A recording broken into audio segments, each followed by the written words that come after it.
अक्सर हम और आप मार्केट में पैकेज्ड प्रोडक्ट्स खरीदते वक्त रेड और ग्रीन डॉट को जरूर चेक करते हैं। ग्रीन यानी कि वेज और रेड मतलब नॉन वेज। तो फिर ये हलाल सर्टिफिकेशन क्या है जिस पर यूपी में बवाल मचा और सूबे के मुखिया योगी आदित्यनाथ ने बड़ा एक्शन ले लिया।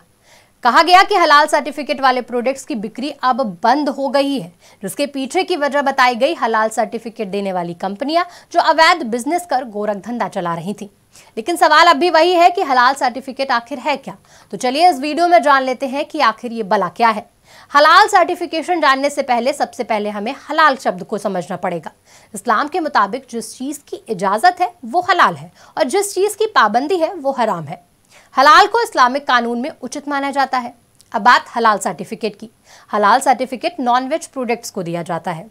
हलाल सर्टिफाइड का मतलब है कि खाने वाला प्रोडक्ट शुद्ध है और इस्लामी कानूनी तौर तरीके से बनाया गया है, जिसमें हराम सामग्री बिल्कुल यूज नहीं हुई है, जैसे प्रोडक्ट्स में मरे हुए जानवर या पशु का कोई हिस्सा। ईयर 1993 तक सिर्फ मीट प्रोडक्ट्स पर ही हलाल सर्टिफिकेट दिए जाते थे, लेकिन बाद में ब्यूटी प्रोडक्ट्स और दवाओं पर भी इसे लागू किया जाने लगा। जैसे कि मैंने शुरुआत में ही आपसे बताया कि रेड और ग्रीन डॉट देखकर लोग सामान खरीदते हैं, जिसको food safety and standards authority द्वारा प्रमाणित किया जाता है। लेकिन हलाल सर्टिफिकेट कौन देता है?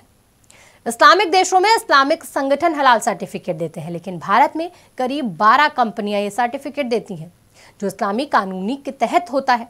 भारत में सर्टिफिकेट देने वाली कंपनियां हैं Halal India private limited, Halal certification services India private limited, Jamiat Ulemae Hind और जमीयत उलेमाए हिंद हलाल ट्रस्ट।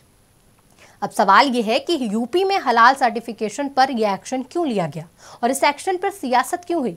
जिसके पीछे की वजह है हलाल सर्टिफिकेशन के नाम पर बहुत बड़ा खपला हो रहा है, जिसको लेकर लखनऊ के हजरतगंज कोतवाली में शैलेंद्र कुमार शर्मा ने शिकायत दर्ज कराई। एफआईआर में हलाल सर्टिफाइड करने वाली संस्था के नाम और सर्टिफिकेशन जारी करने वाली कंपनियों के नाम थे। एफआईआर के मुताबिक सर्टिफिकेट देने वाली कंपनियों की तरफ से एक धर्म विशेष के ग्राहकों को मजहब के नाम से कुछ उत्पादों पर हलाल प्रमाण पत्र प्रदान किया दिया जा रहा था और बिक्री बढ़ाने के लिए अवैध कारोबार हो रहा था। दर्ज एफआईआर में शैलेंद्र कुमार शर्मा ने आरोप लगाया कि ये कंपनियां हलाल प्रमाण पत्र अलग अलग उत्पादों के लिए जारी कर रही हैं। इस प्रमाण पत्र से प्रदेश के लोगों की आस्था के साथ खिलवाड़ हो रहा है। इन कंपनियों के खिलाफ आईपीसी की धारा 120B, 153A, 298, 384, 420, 467, 468, 471, 505 के तहत मामला दर्ज हुआ। वहीं सीएम योगी आदित्यनाथ ने इस मामले पर एक्शन लेते हुए आज इस पर पाबंदी लगा दी है। और वहीं अगर बात करी जाए तो पहले भी कहा जा रहा था इस एक्शन से पहले कि हलाल सर्टिफिकेशन को लेकर बड़े नियम और कायदे बन सकते हैं। फिलहाल सीएम योगी आदित्यनाथ ने इस पर बड़ा एक्शन लिया है। वहीं अगर बात करें तो हलाल सर्टिफिकेट को लेकर यूपी की सियासी पार्टियों के बीच वार पलटवार का दौर भी चला। फिलहाल सीएम योगी आदित्यनाथ ने इस पर बैन लगा दिया है, यानी हलाल सर्टिफिकेशन वाले अब कोई भी खाद्य पदार्थ यूपी में नहीं बिकेंगे। फिलहाल इस एक्सप्लेनर वीडियो में इतना ही और बाकी ऐसी ही एक्सप्लेनर वीडियो के लिए आज की खबर को देखते रहिए और फिलहाल मुझे दीजिए इजाजत। मैं थी आपके साथ रागिनी सिंह राठौर।